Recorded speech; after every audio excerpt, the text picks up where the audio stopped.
Vamos lá, meus caros, bom dia. A gente retorna aqui à nossa aula hoje, ao ponto que a gente parou no nosso último encontro. Na segunda-feira a gente vinha falando aí a respeito das pressões inglesas sobre o Brasil para colocar fim ao tráfico de escravos da África para o Brasil. Falamos sobre as leis para inglês ver em 1831 e paramos quando falávamos da lei Bill Abden de 1845. Só recordando, a Inglaterra pressionava o Brasil pelo fim do tráfico de escravos, sobretudo por interesses econômicos, em ter acesso ao mercado consumidor e também por princípios relacionados às ideias de liberdade que vigoravam dentro da Inglaterra, conforme a gente viu na nossa última aula. Dando sequência ao conjunto de leis que acabou culminando com a abolição da escravidão em 1888, uma lei muito importante nesse processo é a Lei Eusébio de Queiroz, promulgada no Brasil no ano de 1850. Essa lei ela é resultado, sem sombra de dúvida, das pressões externas, muito mais das pressões externas do que das pressões internas. A Lei Eusébio de Queiroz ela proibiu o tráfico de escravos da África para o Brasil, o tráfico de escravos no Atlântico. Ela implementou, ela voltou às discussões daquelas leis para inglês ver de 1831, que foram fruto, como eu disse, das pressões inglesas. Em 1850 essas pressões elas se tornaram mais intensas e o Brasil não teve saída a não ser proibir de fato o tráfico de escravos da África para o Brasil. Essa lei ela teve como resultado, diferente de 1831, ela teve como resultado a diminuição da entrada de escravos no país. O número de escravos, conforme a gente pode ver nesse gráfico, ele decaiu de cerca de 54 mil escravos que entram em 1849 para 23 mil escravos em 1850 e cerca de 3.280 escravos em 1851. Isso significa uma queda brutal na entrada de na entrada de escravos por meio do tráfico no país. Correto? É logicamente que a gente percebe aqui por meio desse gráfico que a entrada de escravos ela não cessou, ela não chegou a zero. A gente continua tendo um tráfico ilegal de escravos, mas em um número bem menor do que aquele antes da Lei Eusébio de Queiroz. Como havia muita necessidade de mão de obra na região sudeste do Brasil, a Lei Eusébio de Queiroz ela teve como resultado imediato uma intensificação de um tráfico interno de escravos, o que nós chamamos de um tráfico interprovincial.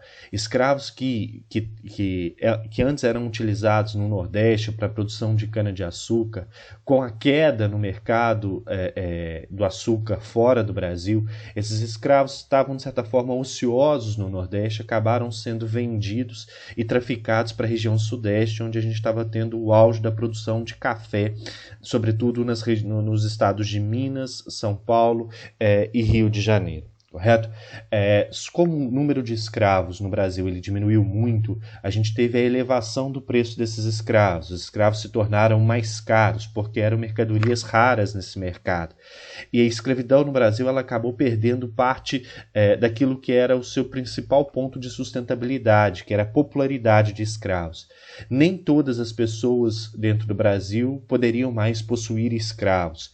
Se antes da Lei Eusébio de Queiroz a escravidão no Brasil ela era de certa forma popularizada, ou seja, mesmo pessoas de classes médias e pessoas que tinham pouca renda conseguiam ter um escravo, ainda que fosse um escravo velho, um escravo que não tivesse tanta força física. A partir da Lei Eusébio de Queiroz, essa realidade ela conhece o seu fim e nem todo mundo mais pode ter escravo, somente as pessoas mais potentadas, mais ricas poderiam ter escravos no país. Isso acabou intensificando um discurso abolicionista no país, porque muitas pessoas que não podiam mais possuir escravos passaram a apoiar o discurso abolicionista e muitas das vezes ajudar a esconder escravos que porventura fugissem. Então esses escravos acabaram encontrando uma rede de sociabilidade muito maior dentro da sociedade brasileira. Outro ponto importante relacionado à Lei Eusébio de Queiroz, e que a gente não pode deixar de falar e não pode deixar de observar, é que a Lei Eusébio de Queiroz ela foi lançada poucos anos antes da Lei de Terras, que regulamentou a propriedade de terras dentro do Brasil. Em 1855, o governo ele lançou a Lei de Terras, dizendo que só teria direito à posse da terra aquela pessoa que teria comprado a terra ou que provasse herança daquela terra. Então não havia mais como o indivíduo ter posse de terras simplesmente por ocupar um território que não era ocupado antes dela chegar naquela região. Essa lei, nós historiadores interpretamos essa lei como uma estratégia criada pelo governo para restringir o acesso de terras a esses indivíduos que fossem ingressando no meio livre, ou seja, aos indivíduos que fossem deixando o cativeiro e se inserindo como pessoas livres dentro da sociedade brasileira, e para limitar o acesso à terra também aos imigrantes que começaram a chegar de forma muito mais maciça dentro do Brasil a partir de 1850, a partir da Lei Eusébio de Queiroz. Então, a Lei de Terras ela foi uma estratégia da elite brasileira, uma estratégia do governo brasileiro para limitar o acesso à terra por parte das pessoas que fossem conhecendo esse mundo livre, correto? Outro ponto que é muito importante da gente pensar com a partir da Lei Eusébio de Queiroz é que a Lei Eusébio de Queiroz, de certa forma, ela acabou sendo interpretada na sociedade como um pontapé inicial para a abolição da escravidão. Porque, conforme a gente viu na nossa última aula, a maior parte dos escravos que vieram para o Brasil chegavam por meio do tráfico. Não havia um crescimento interno do plantel de escravos no Brasil. Isso significa, então, que já que eu não tenho a entrada de escravos, já que eu não tenho a reposição dessa mão de obra, com o tempo essa mão de obra ela tende a acabar. A gente, com o tempo, teria a extinção dessa mão de obra escrava. Por outro lado, a Lei Eusébio de Queiroz ela reforçou um outro movimento. Houve a tentativa de alguns fazendeiros de criarem fazendas especializadas na reprodução de escravos. A ideia de ajuntar dentro de uma fazenda algumas escravas e alguns escravos que fossem saudáveis para poder procriar escravos, para que esses escravos que estavam nessa fazenda tivessem filhos, esses filhos fossem vendidos como mão de obra escrava. Essa estratégia ela não deu muito certo, porque os próprios escravos que foram submetidos a essa situação acabaram resistindo. Muitas escravas se suicidaram, muitas escravas abortavam as crianças quando ficavam grávidas, justamente por entenderem a violência do processo no qual elas estavam imersas, correto? A Lei Eusébio de Queiroz ela entrou em vigor em 1850 e acabou diminuindo a entrada de escravos dentro do Brasil. E a partir de 1850, a gente passa a ter um movimento muito forte na sociedade brasileira em prol do discurso abolicionista. E muitos movimentos encabeçados por pessoas livres requerendo a abolição da escravidão, mas a gente passa a ter muito também movimento dos próprios escravos reivindicando o fim dos maus tratos, a melhorias das condições de trabalho e reivindicando, sobretudo, a sua liberdade. Então, a partir de 1850, a gente percebe na sociedade brasileira um movimento muito forte desses escravos em prol da sua liberdade. Fruto dessas pressões internas, fruto desse movimento desses escravos, dessas revoltas escravas que vinham eclodindo no Brasil, a partir de 1850 e 1860, o governo acabou tendo que dar uma resposta a esse movimento, evitando uma convulsão social ainda maior. Então, em 1871, 21 anos depois da Lei Eusébio de Queiroz, o governo começa a pensar em estratégias para abolir a escravidão dentro do Brasil, daqueles indivíduos que ainda eram considerados escravos no país. E acaba lançando o que nós chamamos de Lei do Ventre Livre em 1871. A Lei do Ventre Livre ela vem com o objetivo de libertar aqueles indivíduos que nascessem no cativeiro a partir desse momento. Repare que a Lei do Ventre Livre ela não atinge as pessoas que já eram escravos. A Lei do ventre livre fala que qualquer filho de escrava que nascesse a partir da promulgação dessa lei seria considerado livre. Esse indivíduo era chamado de ingênuo porque ele não tinha a culpa dos seus pais serem escravos. Ele era inocente nesse processo. É logicamente que esse inocente entre aspas. Então garantia a esse ingênuo, a essa criança recém-nascida, a liberdade. Só que essa lei ela trazia uma vírgula, correto? A gente tem que pensar que essa criança que é fruto do ventre escravo, ela foi alimentada durante toda a sua gestação e durante os primeiros anos de vida pelo senhor daquela escrava, pelo dono daquela escrava. Então esse senhor, ele não queria se ver prejudicado por esse processo. Então ele requereu do governo uma garantia do ressarcimento dos gastos que ele teve com a gestação daquela criança e com os primeiros anos de vida daquela criança. Então a lei ela trazia uma vírgula. Ela dizia que para ressarcimento a esse senhor pela liberdade desse ingênuo, desse menor, essa criança deveria trabalhar até os 21 anos de idade para o senhor da sua mãe, para pagar aquilo que ele havia gastado com ela até os seus 6, 7 anos de idade. Então, entre os 6 e os 21 anos, teria de trabalhar de graça para esse senhor e só depois ela seria completamente livre. Ou então, esse senhor ele entregaria essa criança ao Estado aos 8 anos e receberia uma indenização do Estado de cerca de 600 mil réis pelos gastos que ele teve com aquela criança de 1 ano até os 8 anos de idade. E aqui a gente tem que pensar na expectativa de vida desse escravo. A maior parte dos escravos brasileiros não ultrapassavam os 30 anos de idade.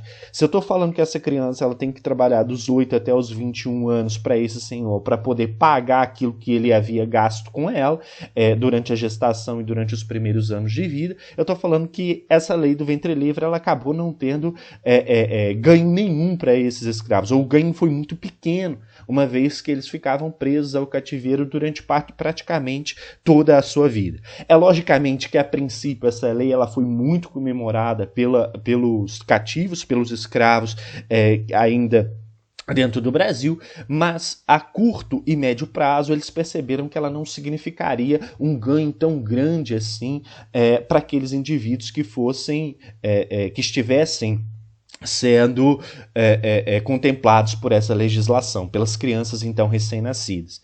Então a essência da lei do ventre livre era essa, garantir a liberdade a essas crianças que nascessem no cativeiro a partir de então. Embora efetivamente a gente saiba que essa liberdade essa lei ela não significou uma liberdade de fato nos primeiros anos de vida desse indivíduo. Só que essa lei ela traz alguns adendos a mais. E um adendo importante, que pouco se fala dessa lei, é que essa lei ela garantia ao escravo a possibilidade de comprar a sua liberdade independente da vontade do seu senhor. Aquilo que a gente falava na aula passada, que a alforria ainda era tutelada pelo senhor, ou seja, dependia da vontade dele, antes de 1871, então um escravo poderia chegar com dinheiro para comprar a alforria e não conseguir comprar essa alforria porque o senhor simplesmente não tinha vontade de vender a alforria, não tinha vontade de libertar esse escravo. A lei do ventre livre ela acabou com essa tutela da alforria por parte do senhor. A partir da lei do ventre livre, se o escravo tem o dinheiro para comprar a sua alforria e se ele quer comprar essa alforria, o senhor ele é obrigado a vender essa alforria para esse escravo, uma vez que a venda da alforria ela não depende mais da vontade desse senhor. Então a gente acaba com essa tutela da alforria por parte desse senhor. Isso, logicamente, na lei. Na prática, a gente percebe que a relação entre senhor e escravo ela vai permanecer muito próxima à relação antes da lei do ventre livre.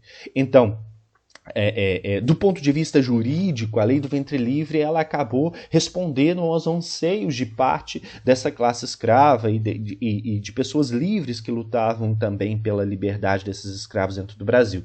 Mas na prática ela não significou muitos ganhos.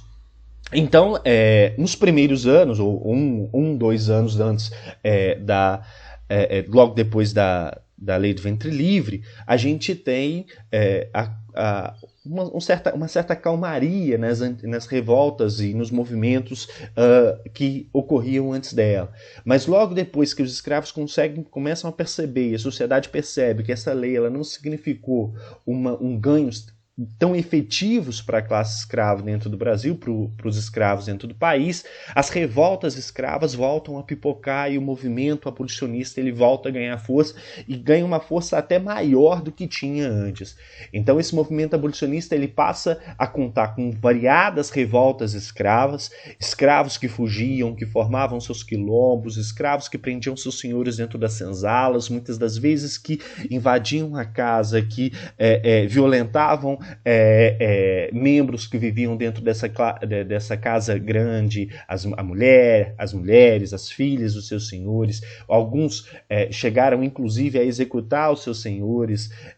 Então há revoltas escravas pipocando por todo lado dentro do Brasil, o aumento do número da fuga de escravos, e aí a gente começa a perceber que esse movimento escravo ele começa a receber um apoio muito grande das classes médias urbanas, das pessoas letradas dentro do Brasil. Há um apoio muito grande da imprensa brasileira nesse momento a esse movimento abolicionista, trazendo discursos que estavam vigentes dentro da Europa, trazendo a ideia de liberdade, a ideia desses direitos naturais do homem, o direito à vida, o direito à propriedade, que eram direitos que esses indivíduos não têm, e reconhecendo, sobretudo, a humanidade desses escravos. Então, esses debates na imprensa, na sociedade, e debates também entre políticos, entre parlamentares, senadores brasileiros, eles começam a se tornar mais intensos, a se intensificar na década de 1870 e 1880.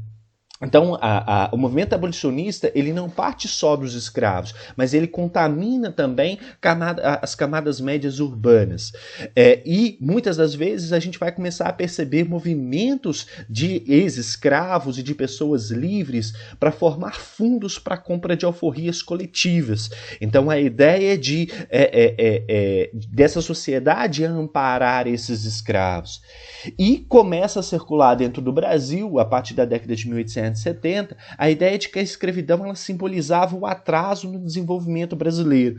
Então muitas pessoas começam a apoiar a ideia não por interesse humanitário, por reconhecer a humanidade nesses escravos, mas por algumas das vezes perceber que essa escravidão pudesse ser um símbolo do atraso para o Brasil, frente a todo o movimento, movimento de surgimento das indústrias, da mão de obra livre, assalariada dentro da Europa, sobretudo por informações e ideias que chegavam de dentro da Inglaterra. Então a escravidão ela passa a simbolizar esse atraso dentro do Brasil para parte dessas classes médias urbanas e para classes para membros, inclusive, dessa elite latifundiária brasileira.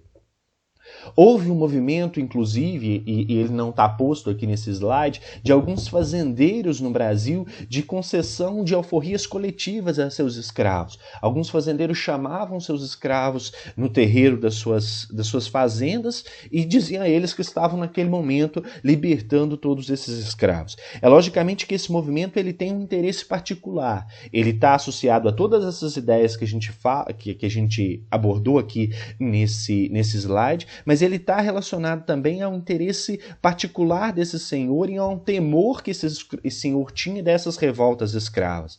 Muitos senhores, para tentar se relacionar com esses escravos por um meio muito mais afetivo, dizem a eles, olha, eu estou sendo bonzinho, estou concedendo a vocês a alforria coletiva. E agora eu quero de vocês o reconhecimento por essa ação que eu estou tendo. Então ele esperava, havia uma expectativa que esses escravos, de certa forma, se acalmassem, ou seja, não fizessem uma revolta e permanecessem trabalhando dentro dessas fazendas por reconhecimento à bondade desse senhor. Em alguns casos isso funcionou, em outros casos isso não funcionou muito bem, correto? O fato é que todo esse movimento abolicionista, esse discurso abolicionista na sociedade brasileira, sobretudo vigente na região sudeste do país, São Paulo, Rio, na região onde a produção do café estava no auge, acabou resultando na formação do que nós chamamos de uma confederação, de confederação abolicionista, que nós chamamos não, que os próprios líderes desse movimento chamaram de confederação abolicionista. A ideia era reunir diversas associações anti-escravistas dentro de uma única,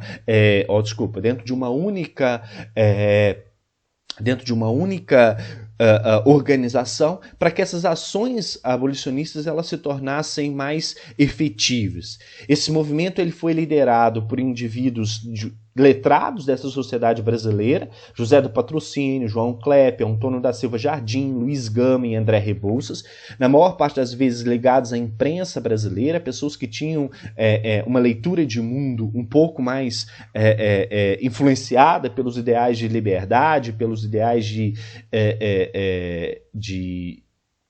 individualidade do homem que circulavam dentro da Europa e acabavam criando ações, criaram essa confederação que apoiava ações no sentido de fugas, de rebeliões de escravos e da abolição da escravidão como um todo dentro do Brasil. Então a gente começa a perceber na década de 70 e 80 um fortalecimento desse discurso abolicionista não só em meio a essas revoltas escravas, mas como na sociedade livre, nas camadas médias urbanas dentro do Brasil também, correto?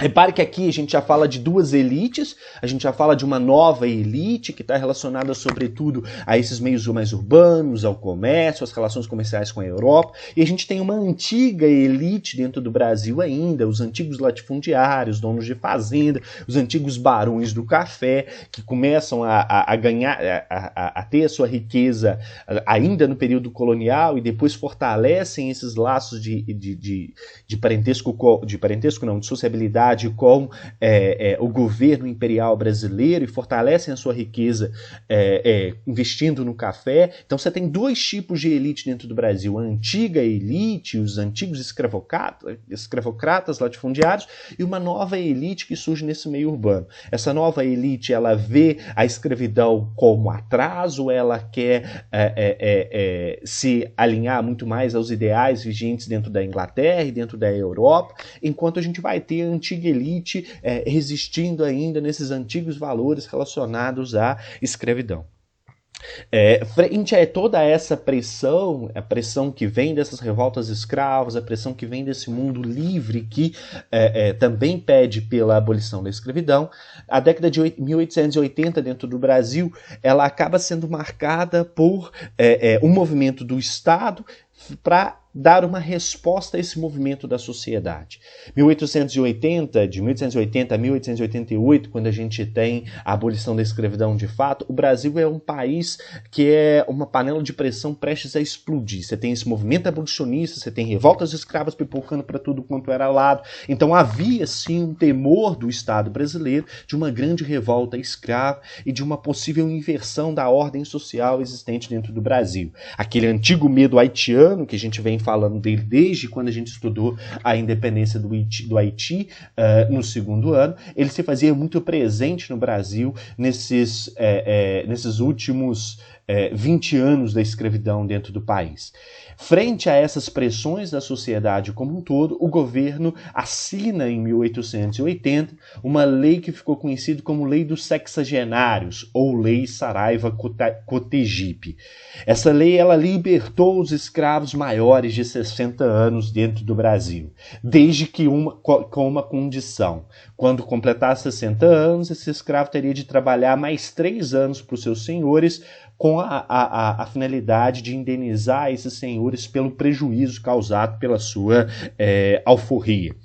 Repare, há alguns momentos atrás eu falei com vocês que os escravos brasileiros tinham uma expectativa de vida de 30 anos. Então essa lei dos sexagenários, ela atingiu muito poucos escravos dentro do Brasil.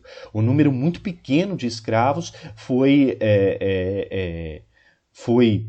beneficiado com a lei dos sexagenários. Alguns historiadores falam, inclusive, que a lei dos sexagenários beneficiou muito mais os proprietários de escravos do que os próprios escravos. Porque um escravo com 60 anos, muitas das vezes, ele já estava debilitado. Já era um escravo que estava com problemas de saúde e que muitas das vezes os senhores tinham muito mais gastos para a manutenção desse escravo do que lucro com o trabalho desse escravo. Então ela teria beneficiado muito mais aos senhores do que aos escravos. E mesmo assim, esses senhores ainda exigiram que esses escravos trabalhassem 3 anos para eles, para indenizá-los pelo prejuízo da alforria, correto? Logicamente, essa lei ela foi promulgada com o objetivo de acalmar a sociedade, acalmar os ânimos sociais, mas isso não aconteceu, porque ela não significou ganho efetivo para os escravos dentro do Brasil. Então as revoltas continuaram, os discursos condenando a escravidão dentro do Brasil permaneceram e se intensificaram. É nesse sentido que, com medo de uma revolta escrava muito grande, uma revolta escrava de proporções gigantescas dentro do país. E pensando também num possível reinado, a princesa Isabel entra em ação. No momento em que ela assume a liderança do país pela ausência do pai, o pai teve que fazer uma viagem e ela acabou tendo que assumir a liderança do Brasil, ela, pensando no seu futuro enquanto rainha, uma vez que ela era a sucessora do trono dentro do Brasil, e pensando em ganhar popularidade na sociedade brasileira, com essas camadas médias urbanas, até mesmo com esses escravos, em 13 de maio de 1888, ela assinou a Lei Áurea e aboliu a escravidão dentro do Brasil.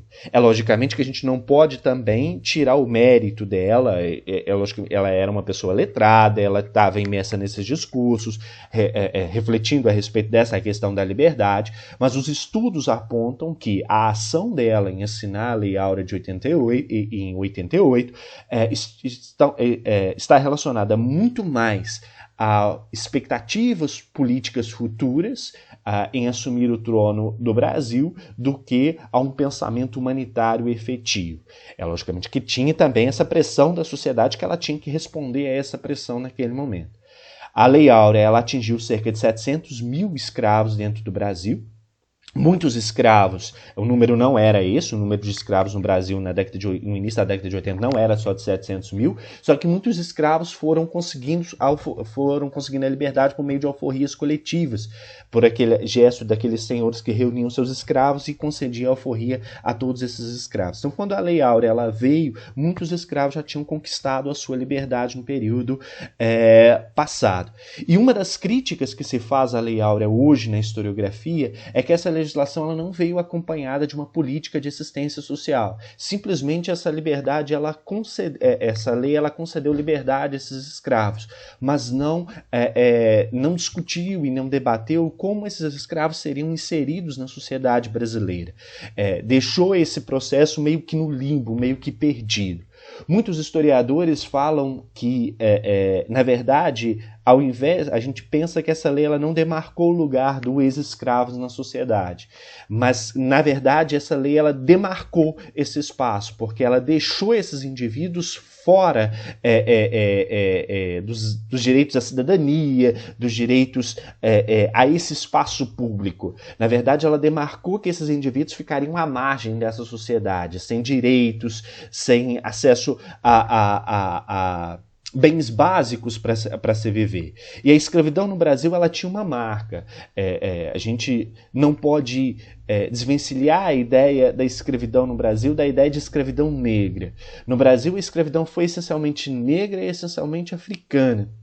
Então, a marca ela era uma marca visível e acabou se associando o negro ao trabalho escravo, a esse indivíduo que era completamente que não tinha direitos sociais. Então, esses indivíduos, ao entrarem nessa sociedade dos homens livres, nesse mundo de liberdade, eles não encontravam um mundo fácil pela frente. Eles entravam sempre como cidadãos de segunda categoria, em uma sociedade que a marca da escravidão ela pesava e diferenciava. E eu estou usando o verbo no passado, mas a gente pode trazer ele para o presente. Ainda hoje, essa marca da escravidão, ela pesa, ela diferencia esses indivíduos. Os ex-escravos, eles encontravam-se privados de muitos direitos. Se a gente pensar na sociedade brasileira, ainda hoje, eles encontram as pessoas que têm essa marca, as pessoas que são descendentes, afrodescendentes, elas ainda têm essa marca de estar exclusas de boa parte dos direitos sociais dentro dessa sociedade. Havia para essas pessoas que se ingressavam nessa sociedade a necessidade de apagar ou esconder essa cicatriz, uma cicatriz que era difícil de ser escondida e que é difícil de ser escondida até hoje na sociedade brasileira. Eu acho que o caminho não é apagar ou esconder essa cicatriz, é deixar essa cicatriz visível para que a gente possa ver que o problema existe e trabalhar em cima desse problema. E é o que a gente vai fazer nas nossas próximas aulas. Repare essa imagem para a gente poder ir fechando já essa discussão que a gente está tendo aqui. Essa imagem ela mostra uma babá carregando uma criança branca no ano de 1899. Eu estou falando aqui de 11 anos depois da escravidão. E a realidade do indivíduo que emergia dentro dessa sociedade, ainda como livre, era no lugar de um indivíduo subjugado, que tinha que carregar nas costas o restante da sociedade e não recebia o reconhecimento por isso, correto? Se a gente parar para pensar que, basicamente, no direito à educação, que é um direito simples, o Brasil ele aboliu a escravidão em 1888. Só que somente em 1996, ou seja, quase 110 anos depois da abolição da escravidão, é que se fala num direito universal da educação para todos dentro do Brasil com a LDB, com a legislação, a lei de bases da educação brasileira. Ou seja, durante 100 anos, a gente não falou do acesso à educação, do acesso a esse direito básico para esses indivíduos dentro da nossa sociedade. Então a marca da escravidão ainda pesa na sociedade brasileira. Para a gente poder pensar e refletir um pouquinho a respeito disso, eu espero vocês na sala lá para a gente poder bater um papo a respeito da aula de hoje, tirar as dúvidas. E para a nossa próxima aula, eu quero que vocês vão à biblioteca do nosso PVNet, a pasta biblioteca de lá, e leiam o conto do Monteiro Lobato. A Negrinha, para a gente poder debater na nossa aula de segunda-feira. E pensando Monteiro Lobato como um cara do seu tempo, como um cara que escreve o Sítio do Pica-Pau Amarelo e coloca lá a tia Anastácia para trabalhar dentro do sítio e ser subjugada aos donos da fazenda, que coloca o tio Barnabé, qual que é o lugar dele, e pensar um pouquinho nesse conto que me pareceu muito emblemático, tendo essa imagem dessa mulher negra carregando uma criança branca nas costas. E pensando também o cotidiano que a gente vive nos dias de hoje. É essa a tarefa que vocês têm para a aula de hoje, tá bom? Obrigado pela atenção e até a próxima. Aguardo vocês lá na sala para a gente bater um papinho.